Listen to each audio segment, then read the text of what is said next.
चलिए आप सभी को नमस्कार। और आज हम लेके चलेंगे सेकेंड टर्म में जो मोल कॉन्सेप्ट होता है, मोल कॉन्सेप्ट के सेकेंड टर्म में आएंगे। और सेकेंड टर्म में हम लोग पढ़ेंगे कि बेटा कंसंट्रेशन ऑफ सॉल्यूशन का क्या कॉन्सेप्ट होता है। कंसंट्रेशन ऑफ सॉल्यूशन का कॉन्सेप्ट क्या होता है, ये फर्स्ट ईयर का कहो या नीट का कहो या जेई का कहो, ये पोर्शन मैं पूरा इसमें कवर कर लूंगा, इसमें कोई दिक्कत नहीं होगा, ठीक है ना।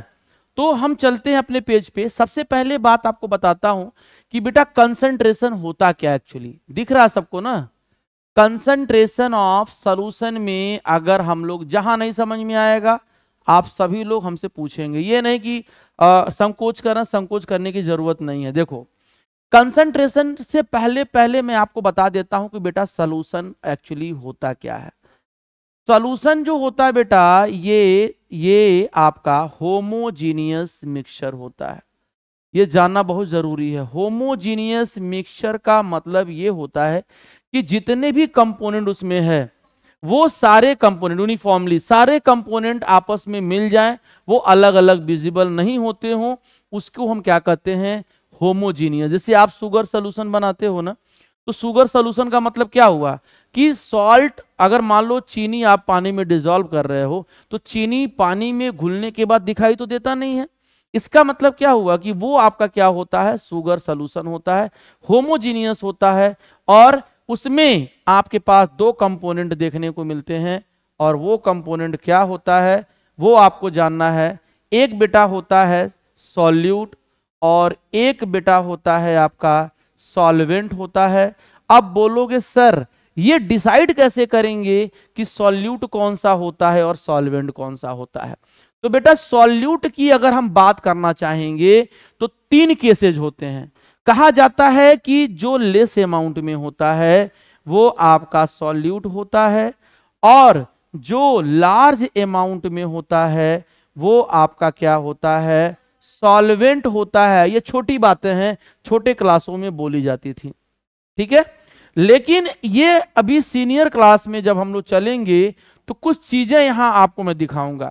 मैं एग्जांपल से समझा रहा हूं कि आप पहले बताइए कि सॉल्यूट सॉल्यूट से मान लो कि तुम्हारे पास 20 ग्राम यूरिया है सपोज करते हो, और आपका 90 ग्राम आपके पास वाटर है, तो यहां पे कोई दिक्कत नहीं है। यहां पे आपके पास दिक्कत इसलिए नहीं है क्योंकि यहां ये लेस अमाउंट में है, मतलब ये आप बोलोगे सर सॉल्यूट है, और ये लार्ज अमाउंट में है, तो क्या बोलिएगा आप बेटा कि ये आपका सॉल्वेंट है। बोलो क्लियर है, सबको समझ में आ रहा है। तो यहां पे कोई लफड़ा नहीं है। लफड़ा होता कहां से है ये मैं आपको बताना चाह रहा हूं। तो दूसरा केस देखिए, अगर मैं यहां पे लिख दूं कि ये बताओ 50 ग्राम आप यूरिया ले लीजिए और 50 ग्राम बेटा आप वाटर ले लीजिए, तब क्या बोलोगे, तो मामला गड़बड़ हो गया। जब मामला गड़बड़ हो जाए तब क्या किया जाएगा, तब कैसे डिसाइड करेंगे कि सॉल्यूट कौन है और सॉल्वेंट कौन सा है। डिसाइड तो कर नहीं पाएंगे। सॉल्यूट सॉल्वेंट डिसाइड करने के लिए हम करेंगे क्या, एक और तरीका होता है बेटा कि इसको मोल में बदल लिया जाए। मोल में बदलोगे तो सॉल्यूट सॉल्वेंट डिसाइड हो जाएगा। तो एक बात बताओ, मोल ऑफ यूरिया क्या हो जाएगा, weight of urea by molar mass of urea, यही तो फार्मूला होता है। मतलब क्या हुआ बेटा, मोलर कितना ग्राम डब्लू दिया है, डब्लू दिया है 50 ग्राम आपका, और मोलर मास यूरिया का जो फार्मूला होता है ये NH2CO NH2 होता है। आप जोड़ के निकालोगे तो 60 आएगा ना, कर लोगे तो कितना हो जाएगा, 5/6 आएगा। मतलब अगर हम 5 में 6 से डिवाइड कर दें तो क्या हो जाएगा, कितना होगा, 8 जा, तो इसका मतलब हो जाएगा बेटा 0.8 मोल आ जाएगा। बात क्लियर है। दूसरी बात भाई साहब, अगर हम लोग मोल ऑफ वाटर निकाल रहे हैं तो मोल ऑफ वाटर क्या हो जाएगा, weight of water by molar mass of water. तो वेट बेटा कितना दिया है, 50 दे रखा है, और पानी का मास 18 होता है। तो जहां नहीं समझ में आया है आपको बोलना है ही नहीं कि बैठे रहना है। तो कितना हो जाएगा 18 दूना 36, ठीक है, पॉइंट आएगा समथिंग। तो 2 पॉइंट समथिंग यहां आ रहा है मोल में। तो ये बताओ ज्यादा कौन हुआ और कम कौन हुआ? बेटा ये हुआ मोर वैल्यू, और मोर वैल्यू का मतलब क्या हो गया? Now this is called solvent and this is called solute. मामला समझ में आया कि नहीं आया बताओ? लेकिन एक और बात फंसाएगा इसमें। क्या फंसाएगा? इसको सबको क्लियर हो गया? ले लिए पिक, फोटो तो खींच लिया आपने? अच्छा हाँ ठीक, कोई दिक्कत नहीं है। अब आगे आते हैं, देखो ध्यान से, इधर देखो। अगर बेटा तीसरे केस पे हम लोग आ जाए और मैं बोल दिया कि 180 ग्राम बेटा यूरिया ले लो और 90 ग्राम आप ले लो वाटर, अब क्या करोगे? अब क्या करोगे? अब मामला चेंज हो गया। अब प्रॉब्लम तुमको करेगा ये, क्योंकि तुम बोलोगे कि सर ये ज्यादा है तो it should be solvent, it should be solvent, और ये कम है तो इट शुड बी सॉल्यूट। तो मैंने आपको तरीका बता दिया कि कैसे पहचानोगे। ये सही है कि गलत है वो आप डिसाइड करिएगा, पीछे जो मैंने आपको समझाया मोल के बेसिस पे। हाँ जैसे पीछे आया है ना, यहां देखो, ये वाला देखो, ये आया है कि नहीं? हाँ हाँ यहां पे ठीक है भाई। 9th-10th में क्या पढ़ते थे? यही ना पढ़ते थे। लेकिन 11th में अब कंट्राडिक्शन आएगा भाई, दोनों सेम आ गया, तब कैसे डिसाइड करोगे? तो इस बेसिस पे डिसाइड कर रहा है। डन है? तो ये कहानी है। अब आगे हम चलेंगे बेटा कि कंसंट्रेशन होता क्या एक्चुअली, कंसंट्रेशन टर्म एक्चुअली क्या होता है ये जरा देखा जाए। तो एक बात बताओ, सॉल्यूशन जब बनाते हैं तो सॉल्यूट डाल के बनाते हैं ना, कितना सॉल्यूट उसके अंदर, यही तो होता है। तो कंसंट्रेशन का मतलब ये होता है कि the definite amount of solute, हाँ definite amount of solute present in definite amount of क्या बेटा? सॉल्वेंट बोलो या सॉल्यूशन भी बोल दो, कोई आपको गाली नहीं देगा। क्यों नहीं देगा? क्योंकि सॉल्यूशन का जो सॉल्वेंट का जो नेचर होता है वही आपका सॉल्यूशन का नेचर होता है। बात क्लियर है? देखो लोग जो ड्रिंक करने वाले होते हैं वो क्या करते हैं? डाइल्यूशन बढ़ाते हैं। जो ड्रिंक करते हैं, जो ड्रिंकर होते हैं, जो मतलब दारू पीते हैं, वो क्या करते हैं? अल्कोहल पीते हैं, मैंने शुद्ध भाषा अल्कोहल हो गया, हाँ अल्कोहलिक। तो उसमें क्या होते हैं? वो सॉल्यूशन में क्या करते हैं? पानी मिलाते हैं। लेकिन ये बताओ जो उसमें ज्यादा होता है उसी का तो टेस्ट आता है उसमें। समझ रहे हो नहीं समझ रहे हो? तो सॉल्वेंट के नेचर जो होता है वो सॉल्यूशन पे डिपेंड करता है। सॉल्वेंट का नेचर किस पे डिपेंड करता है बेटा? सॉल्यूशन पे डिपेंड करता है। अगर सॉल्वेंट लिक्विड है तो लिक्विड सॉल्यूशन, हम 12th में पढ़ेंगे इसको। अगर सॉल्वेंट सॉलिड है तो सॉलिड सॉल्यूशन। नहीं, सॉल्वेंट का नेचर सॉल्यूशन पे डिपेंड करे। भाई ये बताइए अगर हम सॉल्वेंट वाटर ले लें तो क्या कहलाएगा? वाटर सॉल्यूशन कहलाएगा। यही तो कहलाएगा, बताइए क्यों पंडित जी? यही कहलाएगा ना। और अगर हम सॉल्वेंट गैस ले लें तो गैसियस सॉल्यूशन कहलाएगा। अगर सॉल्वेंट गैस ले लें तो कौन सा सॉल्यूशन कहलाएगा? गैसियस सॉल्यूशन कहलाएगा। अगर हम सॉल्वेंट सॉलिड ले लें, सॉलिड ले लें तो कौन सा सॉल्यूशन कहलाएगा? सॉलिड सॉल्यूशन कहलाएगा। और ये हम लोग पढ़ेंगे सेकेंड ईयर में। अभी काहे माथा पच्ची कर रहे हैं हम लोग? तो ये कहानी होता है। तो ये बताओ कि कंसंट्रेशन ऑफ सॉल्यूशन को मेजर करने के बहुत सारे तरीके होते हैं बेटा। कंसंट्रेशन ऑफ सॉल्यूशन को मेजर करने के लिए बहुत सारे तरीके होते हैं। क्या तरीके होते हैं? कि जैसे आप एक बात बताओ, सॉल्यूट के अमाउंट पानी में कितना है या सॉल्वेंट में कितना है या सॉल्यूशन में कितना है। एक बात बताओ, हम लेंथ को मेजर किससे किससे कर सकते हैं? लेंथ को मेजर करने के बेटा दो तरीके होते हैं। एक तरीका क्या होता है, एक इसका माइक्रो मेजरमेंट होता है, पंडित जी माइक्रो मेजरमेंट होता है, और एक बेटा क्या होता है, मैक्रो मेजरमेंट होता है। Is it clear? तो माइक्रो का मतलब बेटा क्या होता है, जो हम अपने नेकेड आई से नहीं देख सकते हैं। जैसे आप एक बात जानते हो, नैनोमीटर, नैनोमीटर का नाम सुने होंगे, पीकोमीटर, पीकोमीटर का नाम सुने हो, 10⁻⁻x के टर्म में जो होता है बेटा वो माइक्रो मेजरमेंट होता है। ठीक, 10⁻⁻10, 10⁻⁻15, 10⁻⁻6, 10⁻⁻9, इस तरीके से। तो मैक्रो तब तो बहुत बड़ा मीटर हो गया। और फेंटोमीटर होता है, जेप्टोमीटर होता है, लेकिन मैक्रो का मतलब क्या होता है, जिसको आप मेजर कर सकें। लेंथ को आप किलोमीटर से मेजर करते हो, मीटर से मेजर करते हो, सेंटीमीटर से मेजर करते हो, मिलीमीटर से मेजर करते हो, डेसीमीटर से और डेकामीटर से। तो कहने का मतलब क्या हुआ कि मीटर जो लेंथ होता है, लेंथ को मेजर करने की दुनिया में बहुत सारे तरीके हैं।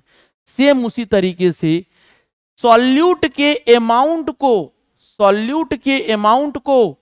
सॉल्यूशन में मेजर करने के लिए बहुत सारे तरीके होते हैं। बोलो सबको क्लियर है? तो डिफरेंट प्रोसेस क्या है बेटा, डिफरेंट प्रोसेस क्या है मेजरमेंट का, तो different process of different term which is used to measure the concentration of solution। बात बेटा क्लियर हो गया? क्लियर हो गया कि नहीं बताओ? तो कौन कौन से टर्म होता है भाई साहब, कौन कौन से टर्म आपके जिंदगी में है वो देखना है। पहला टर्म होता है मोलरिटी। इसी में मोलरिटी को m से लिखा जाता है। इसी में दो टर्म मैं और ऐड कर देता हूं, एक होता है इसी के साथ फॉर्मेलिटी, और एक बेटा होता है डीमेल टर्म होता है, ये होता है। दूसरा बेटा होता है मोललिटी, ठीक है, स्मॉल m से लिखते हैं। तीसरा होता है आपका नॉर्मेलिटी, ठीक है, जो कैपिटल N से लिखते हैं। चौथा बेटा होता है मोल फ्रैक्शन। क्या होता है? मोल फ्रैक्शन को बच्चा x से लिखते हैं। इसके बाद होता है आपका मास बाई मास परसेंट होता है, जिसको हम शॉर्टकट में W/W% लिखते हैं। इसके बाद बेटा जो होता है वॉल्यूम बाई वॉल्यूम परसेंट होता है, इसको हम V/V से रिप्रेजेंट करते हैं, ठीक है। इसके बाद बेटा होता है मास बाई वॉल्यूम परसेंट। इसके बाद होता है पार्ट पर मिलियन होता है। इसके बाद भाई होता है, इसके बाद पार्ट पर बिलियन। तो हम लोग सारी चीजें एक साथ कवर करेंगे विथ एप्लीकेशन, तब आनंद आएगा। तो इतने टर्म होते हैं जो डिफरेंट टर्म होते हैं बेटा, जो क्या करते हैं, कंसंट्रेशन को बताते हैं कि सॉल्यूट का जो अमाउंट होगा वो कितना सॉल्यूशन में प्रेजेंट है, ये इसको बताता है। अब एक एक करके मैं एक काम करता हूं, पहले मास वाली कहानी को खत्म कर देता हूं, इधर वाला, उसके बाद मोल फ्रैक्शन बता देंगे, तब इनके पास चलेंगे हम। तो अब आप आगे हम लोग लेके चलते हैं। एक टर्म क्या होता है बेटा, सबसे पहले मास बाई मास परसेंट। जहां नहीं आएगा वहां आप लोग पूछिएगा। मास बाई मास परसेंट का मतलब क्या होता है बेटा? मास बाई मास का मतलब होता है W/W% होता है, ठीक है। इसका मतलब कि एक कंटेनर बेटा लिया गया है। अच्छा, पूरे चैप्टर में जो सॉल्यूट होगा उसको हम लोग B लिखेंगे बेटा, और जो सॉल्वेंट होगा उसको हम लोग क्या लिखेंगे, A लिखेंगे। कोई दिक्कत? तो एक सॉल्यूशन आपने बनाया और उसमें 2 कंपोनेंट आपने ले लिया। एक कंपोनेंट बेटा ए का जो वेट लिया आपने WA लिया, बी का जो वेट लिया वो WB लिया। आपको W/W जो लिखा होगा उसमें W/W में ऊपर वाला W क्या होगा भाई साहब, वो होगा वेट ऑफ कंपोनेंट, जिस कंपोनेंट के बारे में आप बात कर रहे हो, और नीचे वाला जो होगा बेटा वो वेट ऑफ सॉल्यूशन होगा। क्या होगा, वेट ऑफ सॉल्यूशन, क्योंकि इन दोनों को जोड़ोगे तो वेट ऑफ सॉल्यूशन क्या होगा, WA + WB। आ रहा समझ में। अब आगे चलते हैं हम लोग। तो चलिए घबराना नहीं है, आपसे पूछ दिया अगर कि बेटा वेट % ऑफ बी आप बता दीजिए कितना आएगा, तो टेंशन नहीं लेना है। वेट % ऑफ बी मतलब कि weight of B by weight of solution और इनटू क्या हो जाएगा, 100 हो जाएगा। बोलिए बात क्लियर है कि नहीं, सब लोग बताइए बात क्लियर है कि नहीं, बोलो। ये फार्मूला आपका हो जाएगा। % है ना, अगर % दिया है तो 100 लिख देंगे, बोलो डन है। अगर आपको % ऑफ बी के जगह ए पूछ दिया तो कोई दिक्कत नहीं है, यही आपको बदल देना है, WB × 100 कर देना है और आपका मामला यहां भी सेट हो जाएगा। ठीक, सवाल कर लिया जाए तो आनंद आएगा, सवाल करेंगे तो और आनंद आएगा। जैसे न्यूमेरिकल जो पूछ रहा है बेटा, न्यूमेरिकल क्या कह रहा है कि 40% ऑफ 40% V/V अगर आपसे कह रहा है 40% आपको W/W ऑफ NaOH सॉल्यूशन बोल रहा है। क्या बोल रहा है, 40% ऑफ NaOH सॉल्यूशन बोल रहा है। इसका मतलब क्या हुआ, ध्यान देना, ऊपर जो W है और जो नीचे W है, ये भी W आपको ग्राम में लेना है और ये भी W आपको ग्राम में लेना है, लेकिन % लिखा है तो नीचे वाले वैल्यू 100 ले लेना है, 100 ग्राम। तो 40% ऑफ NaOH का मतलब क्या हुआ बेटा कि 40 ग्राम ऑफ NaOH बस present in 100 gram of solution, present in 100 gram of solution हो गया। इसी के साथ एक और बात हम करेंगे, दूसरा बात हम क्या करेंगे, कह दिया है आपसे कि 25% W/W लिखा होना चाहिए, तब तो पता चलेगा क्या दिया है, ऑफ H2SO4 सॉल्यूशन। बेटा H2SO4 सॉल्यूशन लिखा है तो H2SO4 सॉल्यूशन जो लिखा है इसका मतलब क्या हुआ कि 25 gram of H2SO4 present in कितने में, 100 ग्राम ऑफ सॉल्यूशन। बताओ कोई दिक्कत, किसी को कोई तकलीफ, नो प्रॉब्लम, समझ में आ रहा है। तो ये सब कहानी है बेटा, कहीं दिक्कत नहीं आना चाहिए। जो जो चीज पढ़ा रहे हैं एकदम अच्छे से सुनो, ध्यान से समझो। ग्राम में, इसीलिए तो मैंने लिख दिया यहां पे, नीचे की जो वैल्यू होगी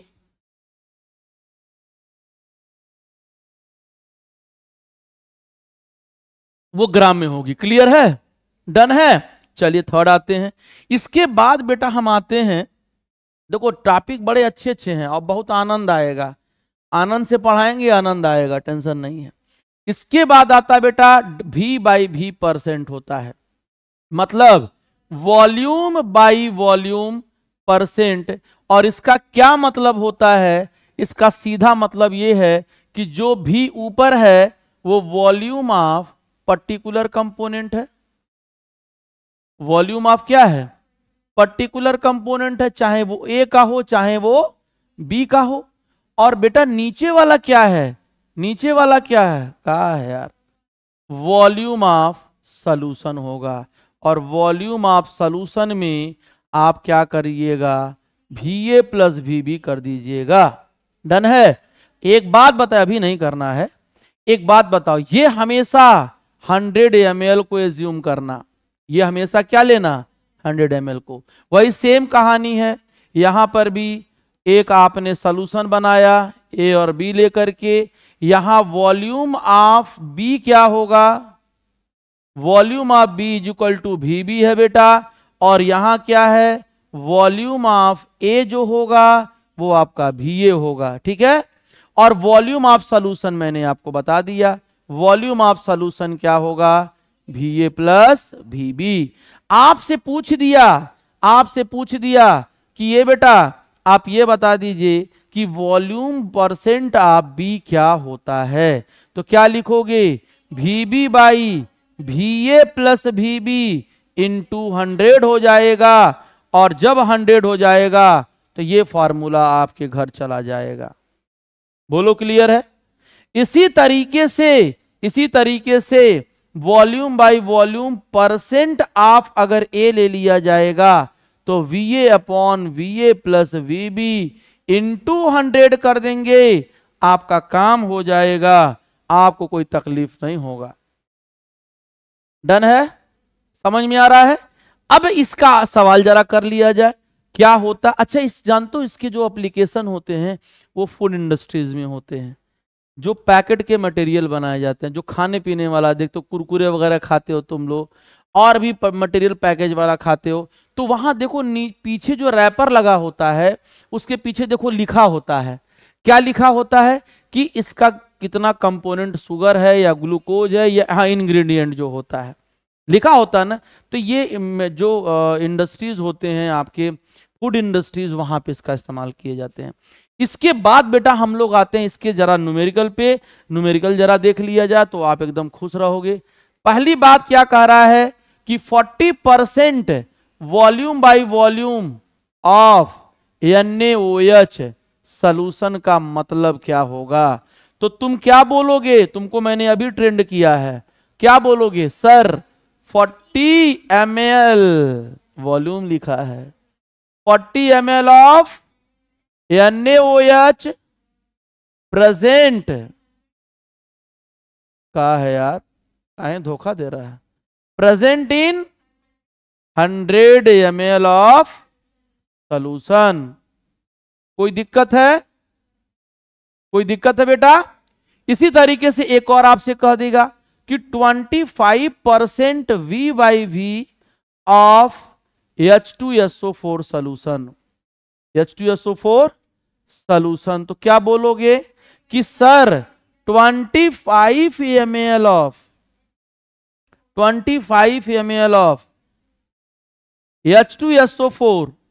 H2SO4 प्रेजेंट इन कितने में बेटा 100 ml ऑफ, बहुत सही, बहुत सही, ट्रेंड हो रहे हो तुम, कोई दिक्कत नहीं है। अरे छोड़ दो उसको, चेंज कर, लीटर बदलो लीटर में आ जाएगा, लेकिन बोला गया कि भाई हमको ml में चाहिए, दोनों की बात को, दोनों मुझे ml में लेना है तो हो जाएगा। थर्ड केस पे आते हैं हम लोग, थर्ड केस पे एक आता है बेटा W बाई भी परसेंट, मतलब क्या है, मास ऊपर और वॉल्यूम नीचे परसेंट में।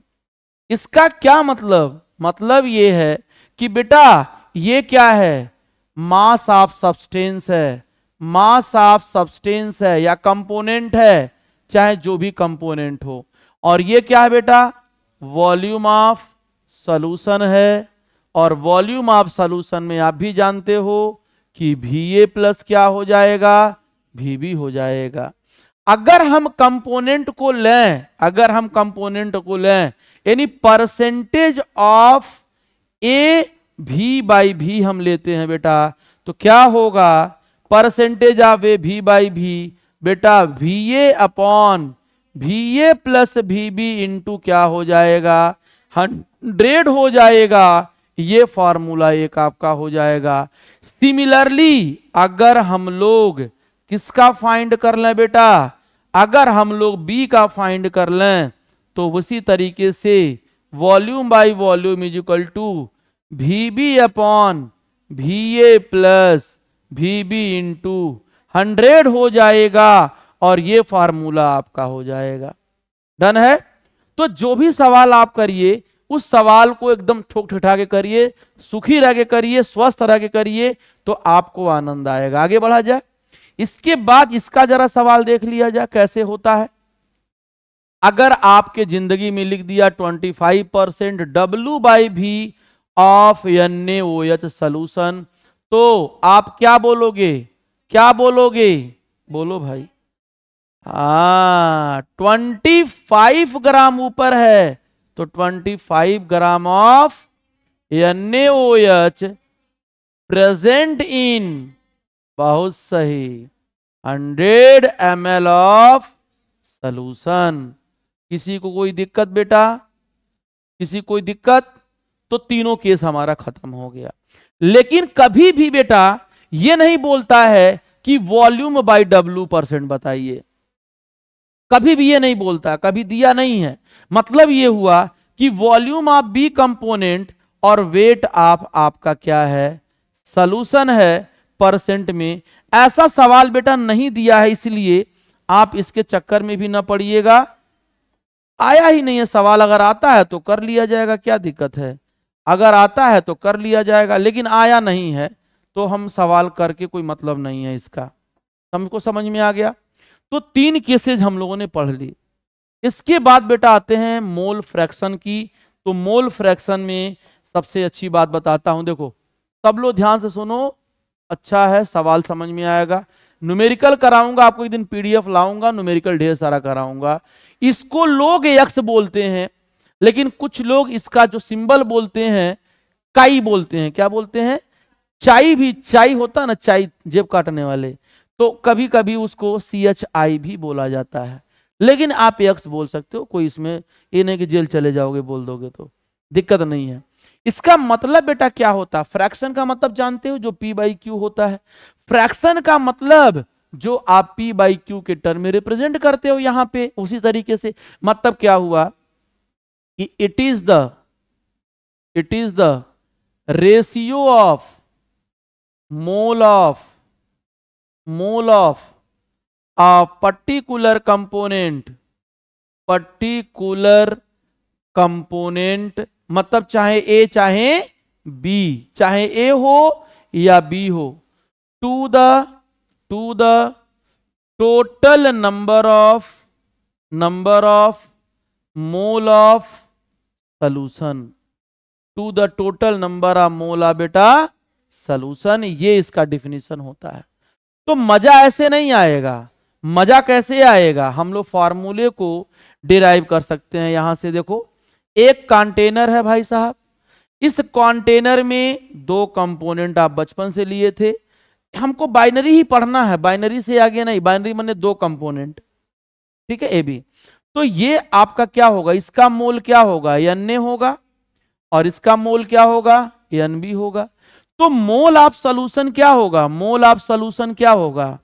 दोनों को जोड़ना पड़ेगा ना। अरे भाई ये अलग है, ये अलग है। जब दोनों को जोड़ोगे तो Na प्लस NB होगा कि नहीं बेटा? और कोई जरूरी नहीं कि 2 ही कंपोनेंट हो, और भी हो सकता है, Na plus NB plus NC plus ND dot dot, जितना भी दुनिया में हो। तो ये क्या कह रहा है? कहा ये रहा है कि अगर मुझे A का मोल फ्रैक्शन चाहिए, किसका चाहिए? A का मोल फ्रैक्शन, तो पर्टिकुलर कंपोनेंट का आपको मोल चाहिए। देखो, ratio of mole of a particular component, mole of particular component to total mole of solution, यही तो बोला जा रहा है। मतलब Na upon Na plus NB, और अगर हम B के लिए निकाल दें तो NB upon Na plus NB हो जाएगा। आप इसका निकाल लिए, इसका निकाल लिए, तो मोल फ्रैक्शन सॉल्यूशन का भी तो हो सकता है। अरे भाई A का निकाल सकते हो, B का निकाल सकते हो, तो सॉल्यूशन का नहीं निकालेंगे? सॉल्यूशन का क्या होगा? दोनों का ऐड कर लेंगे। दोनों का क्या करेंगे? ऐड कर लेंगे। तो हम लिखेंगे mole fraction of solution is equal to the sum of mole fraction of A plus mole fraction of B। अब वैल्यू को पुटअप कर दिया जाए।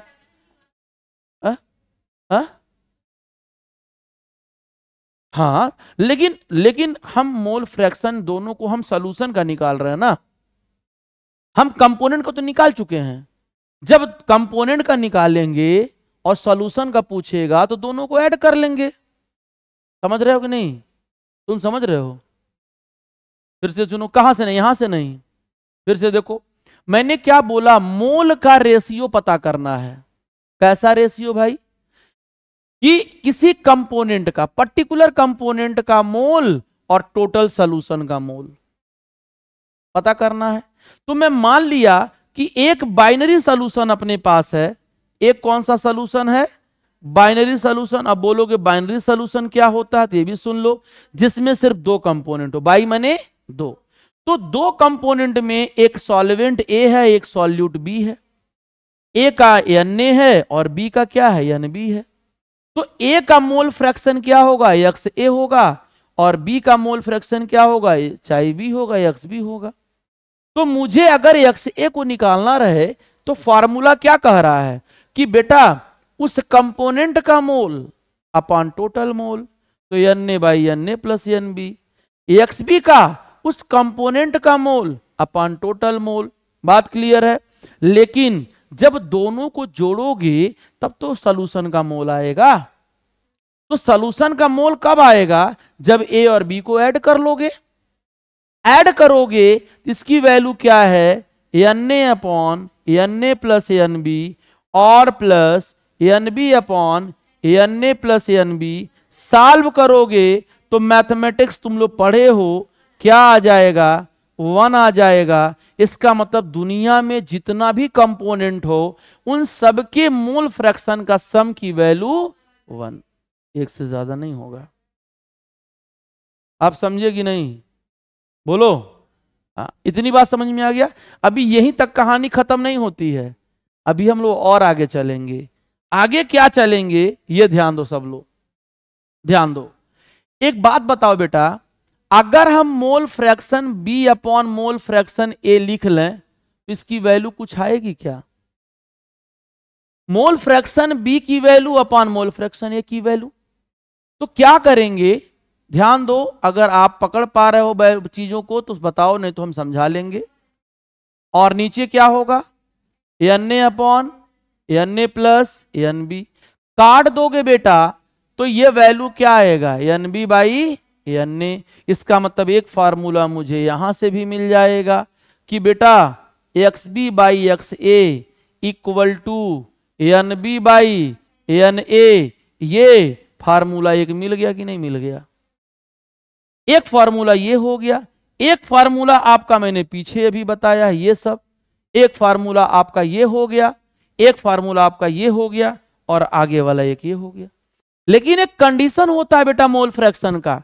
कंडीशन क्या होता है, कंडीशन क्या होता है, यही कंडीशन आपके जेई नीट वाले ला करके छाप देते हैं और वही समझाने के लिए कहते हैं। कंडीशन क्या होता है कि जो मोल फ्रैक्शन की वैल्यू होती है वो जिंदगी में 0 से ज्यादा होगा, 0 से ज्यादा आएगा, माइनस में नहीं आता है, माइनस में नहीं आएगा, और या तो 1 से कम होगा या तो 1 से ज्यादा होगा। इसके अलावा आपका कोई कंडीशन नहीं इसमें। अरे 1 से कम या 1 के बराबर, 0 से ज्यादा और 1 से कम या 1 के इक्वल। इतनी कंडीशन समझ में आ गया सबको? कोई दिक्कत तो नहीं है? अब इसके बाद हम लोग जब आएंगे तो ये सारी कहानी मैंने बता दी आपको। इसके बाद हम आते हैं सीधे मोलरिटी वाले टर्म पे। ये समझ में आ गया? चलिए नेक्स्ट पेज पे आते हैं और आपको ले चलते हैं एकदम शानदार टॉपिक पे, और वो टॉपिक क्या होता है, मोलरिटी। ये कैपिटल M से इसको लिखा जाता है और कहा जाता है, ये कहा जाता है, इसका डिफिनीशन बताइए क्या होता है। कहता है कि the number of mole of solute present इन पर लीटर ऑफ सॉल्यूशन। मतलब 1 लीटर सॉल्यूशन में जितने मोल ऑफ सॉल्यूट मिलेंगे वही आपका क्या कहलाएगा, मोलरिटी कहलाएगा। 1 लीटर सोल्यूशन में जितने सॉल्यूट के मोल मिलेंगे that will be molarity. Clear है? बोलो क्लियर है ये बात? 1 लीटर पानी लिए हो, एक कंटेनर में, एक कंटेनर लिए हो और इस कंटेनर में 1 लीटर पानी लिए हो, 1 लीटर में सॉल्यूट के मोल कितने हैं यहां, मोल ऑफ सॉल्यूट कितने हैं यहां, वही पता लगाओगे तो मोलरिटी कहलाएगा। ठीक है ना? समझे कि नहीं? 1 लीटर सॉल्यूशन में, 1 लीटर सॉल्यूशन में कितना मोल उसमें सॉल्यूट है, सॉल्यूट मतलब शुगर है, यूरिया है, ग्लूकोज है, कितना मोल है 1 लीटर में, दैट विल बी मोलरिटी। तो वाटर अकेले नहीं रहेगा, कंपोनेंट डालोगे तब तो सॉल्यूशन बनेगा।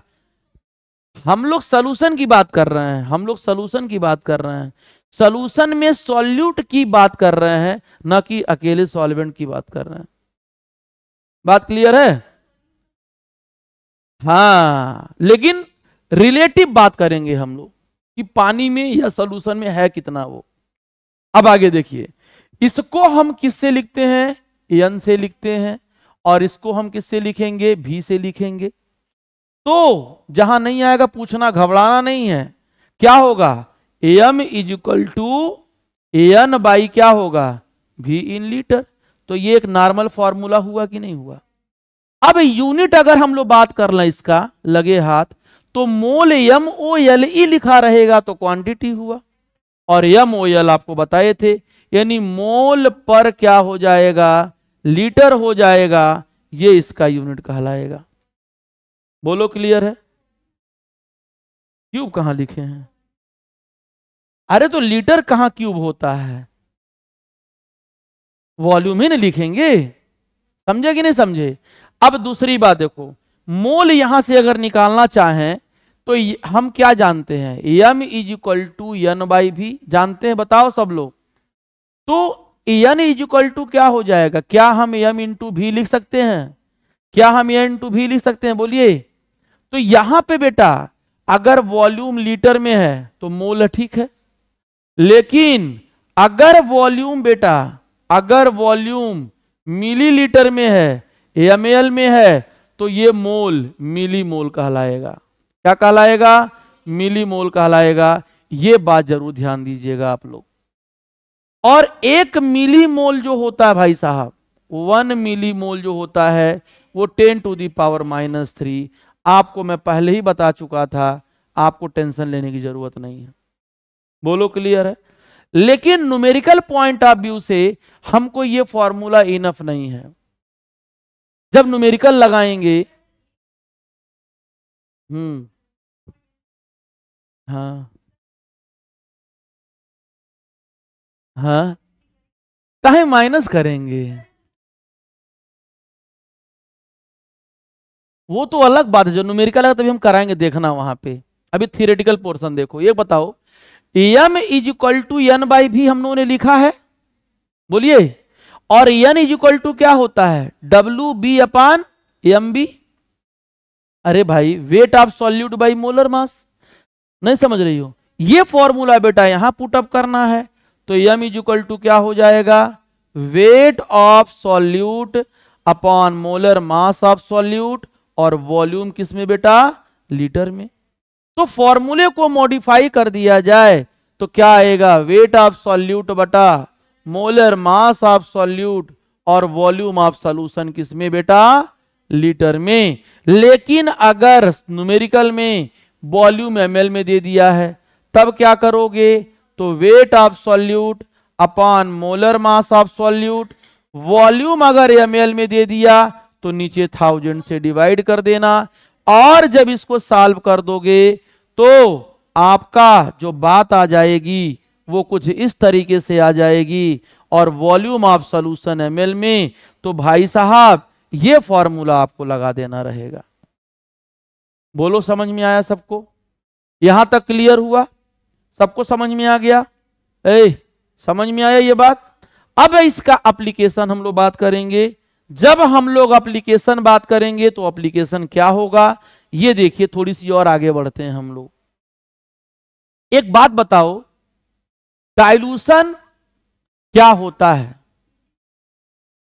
जैसे मान लो कि यहां पर हमारा 2 मोल पर लीटर उसका कंसंट्रेशन है, 1 लीटर कंसंट्रेशन है। एक कंटेनर, इसमें 2 लीटर हमने 1 लीटर पानी लिया और 2 मोल सब्सटेंस ले लिया। बेटा जब हम इसमें डाइल्यूशन बढ़ाएंगे, मतलब एडिशन ऑफ वाटर, जब मान लो 2 लीटर और पानी बढ़ा दें, इसका मतलब हम क्या कर रहे हैं? एडिशन ऑफ वाटर कर रहे हैं।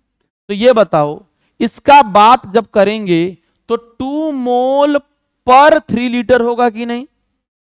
फिर पानी मिलाते हैं 2 लीटर, फिर डाइल्यूशन करते हैं, एडिशन ऑफ वाटर करते हैं, तो क्या हो जाएगा बच्चा लोग?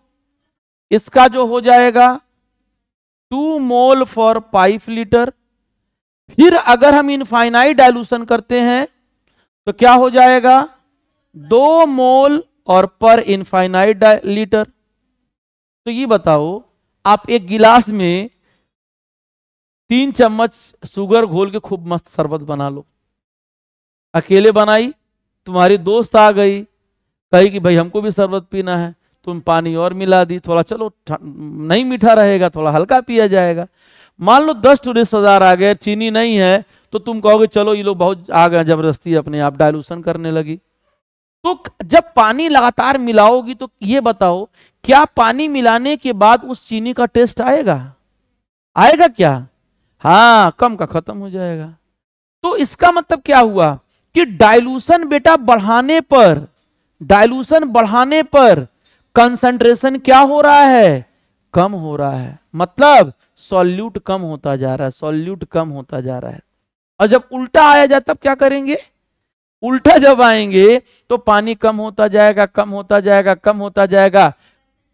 हाँ, तो यहां पे जब उल्टा चलेंगे तो डाइल्यूशन कम और कंसंट्रेशन ज्यादा। बोलो क्लियर है? ये बात समझे? इसी का सवाल मैं बताता हूं तुमको। मान लो, इधर देखो, मान लो एक कंटेनर है, यहां पर क्या है? एक कंटेनर है, यहां पर इसकी मोलरिटी मान लो m1 है और वॉल्यूम v1 है और इसका नंबर ऑफ मोल n1 है। 2 ग्राम सब्सटेंस है, तो नंबर ऑफ मोल आपका n1 है, मोलरिटी v1 है, वॉल्यूम आपका मोलरिटी m1 है, वॉल्यूम v1 है। आप बेटा जब डाइल्यूशन करोगे, आप जब डाइल्यूशन करोगे, पानी मिलाओगे, तो नंबर ऑफ मोल तो बेटा सेम रहेगा ना वहां, लेकिन वॉल्यूम बढ़ने से मोलरिटी चेंज हो जाएगी। वॉल्यूम बढ़ने से मोलरिटी क्या हो जाएगी? तो ये बताओ, दोनों में अगर मान लो 2 मोल रहता बेटा, ये भी 2 मोल है, तो n1 की वैल्यू n2 के इक्वल होगा कि नहीं? बताओ, होगा। और जब n1 की वैल्यू n2 के इक्वल होगा भाई साहब, तो m1 v1 is equal to क्या हो जाएगा? m2 v2। तो फॉर्मूला एक सवाल ये लगेगा। सवाल खूब सारा हम लोग कल करेंगे, टेंशन नहीं है। थोड़ा सा और इसका फॉर्मूला एक देखा जाए। एक बात बताओ, एक बात बताओ, mixture, molarity of mixture, mixture की मोलरिटी मुझे चाहिए, मोलरिटी चाहिए मुझे मिक्सचर का। बहुत शानदार टॉपिक है, ध्यान देना। एक कंटेनर ए है, इसमें n1 is equal to m1 v1 हो जाएगा। दूसरा कंटेनर बेटा ये है कि इसमें n2 is equal to m2 v2 हो जाएगा। मान लो ये 1 लीटर लिया गया, ये 2 लीटर लिया गया। जब दोनों को भाई साहब मिलाओगे तो क्या हो जाएगा? यहां n मिक्सचर आएगा कि नहीं आएगा? बता दो। तो क्या होगा? m मिक्सचर और वॉल्यूम क्या हो जाएगा? 1 और 2 3 लीटर हो जाएगा, मतलब v1 प्लस v2 हो जाएगा। समझे बाबू? नहीं समझे? तो इसका मतलब क्या होगा? n मिक्सचर आपकी जिंदगी में कम आया होगा जब आप n1 और n2 को जोड़े होंगे। तो जब n1 n2 को जोड़ोगे तो क्या आ जाएगा? ये आएगा, इसकी वैल्यू पुटअप करो वहां से, m मिक्सचर और ये क्या है? v1 plus v2।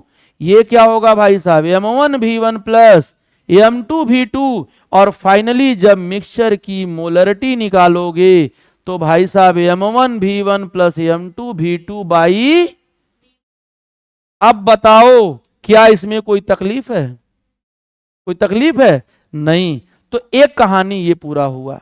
इसके बाद छोटा सा टॉपिक बचा हुआ, छोड़ देता हूं अभी, इफेक्ट ऑफ टेम्परेचर।